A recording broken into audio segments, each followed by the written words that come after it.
I eased my car up the winding dirt road to my grandmother's old vineyard in Northern California, expecting nothing more than the familiar perfume of crushed grapes and the lazy chirp of crickets beneath a gold-tinted sky. After years swallowed by New York's noise and glass towers, I longed for the quiet pulse of the land, for the comfort of dust on my boots and wind through the vines. Maybe I'd pour a glass of Merlot, watch the hills fade into dusk, and remember who I used to be. But halfway down the drive, a metallic roar shattered the peace, deep, mechanical, relentless, like steel gnawing at the earth. My gut tightened. Something was wrong. A haze of dirt rose over the lower field where survey flags dotted the soil, like bright little gravestones. And there he was, Richard Lang, the smug chair of the local development board, standing in a tailored jacket, clipboard in hand, directing a swarm of workers. Bulldozers chewed through rows of grapevines, carving a brutal scar through what had been my family's livelihood. Straight cuts, laser-leveled, deliberate. My breath caught. This wasn't a repair or irrigation work. This was the foundation of something massive, maybe a luxury resort, maybe worse. I parked hard, stepped out into the churned mud, and strode toward him. "Richard, what the hell are you doing on my land?" I demanded, fighting to keep calm. He turned slowly, mirrored shades glinting, and gave me a smirk that reeked of arrogance. "Evelyn Moore," he said, his tone syrupy and false. "Welcome home.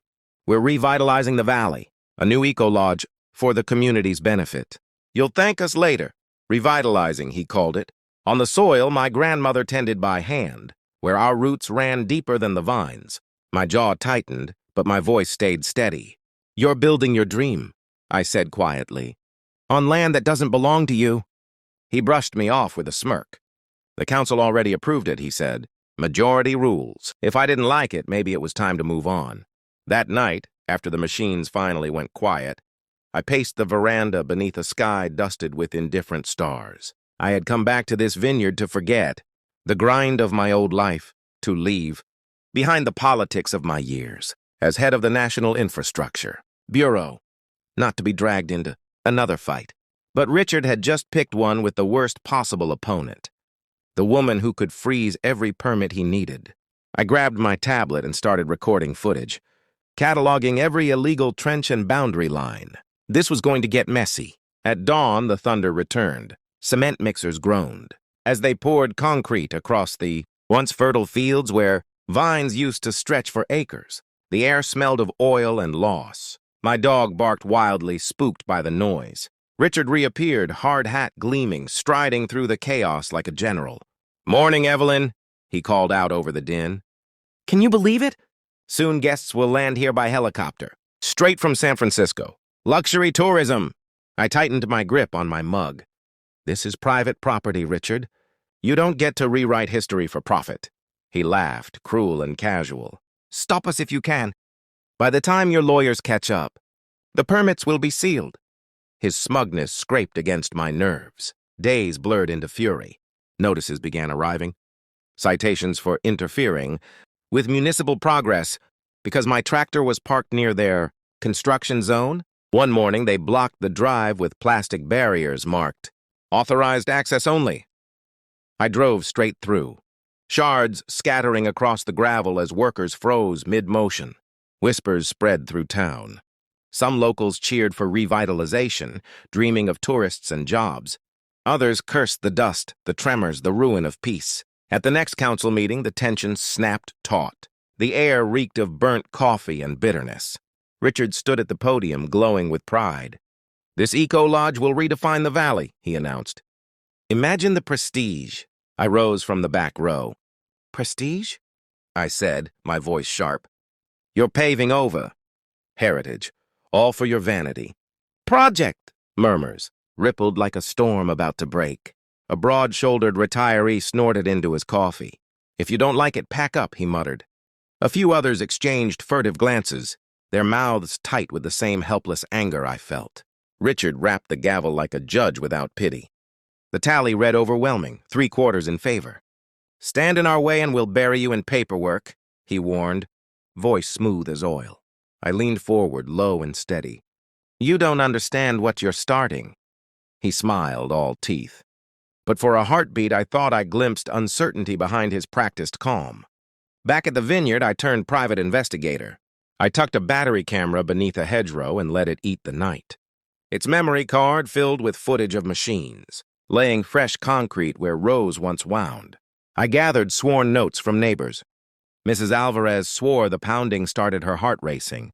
A young teacher next door said his toddler flinched awake every time a truck roared past. Then I logged into the municipal portal and found Richard's permit submission, a paper-thin application patched with gaps. No ecological assessment, no traffic mitigation plan, a safety appendix that looked like filler. I hit deny with a single satisfying click. But I didn't pull out the heavy legal artillery yet. Let him dig his own grave. The harassment escalated anyway. Richard drove by twice a day, windows down, shouting through a megaphone about progress. While brand signs sprouted along the lane, future Skywalk Estate memberships available. He even started pre-selling helicopter berths and charging deposits, fattening his coffers on promises he had no business making. One afternoon, he boxed my truck with his SUV and leaned out the window. "You're the roadblock," he sneered. "History will call you the small-towner who killed opportunity." I let my smile be ice. "Or you'll be the one who burns it all down." By the week's end, my briefcase was a wrecking ball of proof. Time-stamped videos, signed testimonies, shady contracts. I rang an old colleague in Washington and spelled it out. "This outfit is building an unauthorized landing pad." He laughed until I told him about the flyers. Glossy, bright, promising a grand opening, champagne and a demo flight. "You're really going to let them throw a party first?" he asked. "Oh yes," I said. The invitation hit every mailbox. The big morning arrived under a relentless sun. Cars snaked down the road. Suited investors mingled with gawking townsfolk, and Richard climbed a hastily constructed platform with a grin as wide as the horizon. "Today we welcome a new era," Richard declared, voice booming across the vineyard's flattened heart. "No more endless drives to the coast. Skywalk Estates takes flight." Applause burst like fireworks as a sleek helicopter circled overhead, blades slicing the heat. He lifted a flute of champagne toward the sky. "To progress!" That was my cue. I stepped out from the crowd, pulse thrumming. "Hold that toast, Richard." The chatter died. I reached into my jacket and flashed my credentials, the official seal glinting in the sun. Evelyn Moore, Director of the National Infrastructure Bureau. "This site violates federal and state aviation codes. Effective immediately, all operations are shut down." Chaos detonated.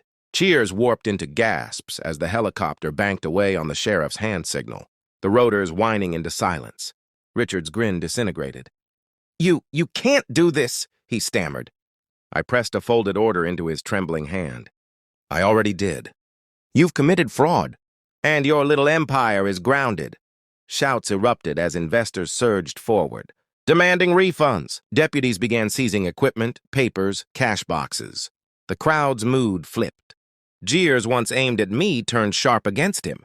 "This was for the community," he shouted, but no one was listening. Officers escorted him off stage while cameras flashed, catching the fall of a man who mistook greed for progress. In the weeks that followed, crews tore up the illegal foundation, refilled the trenches, and replanted young vines to heal the scar. Richard faced lawsuits, investigations, penalties. His name vanished from the town registry. When the dust finally settled, the valley exhaled. Neighbors gathered for a quiet celebration, sharing wine and laughter under the returning stars. I sat on the porch with a glass in hand, the earth breathing easy again. My grandmother's land was whole. Progress, I realized, isn't measured in concrete. It's measured in what we choose to preserve. Tell me, what would you have done? Would you have fought or watched the roots of history be paved over?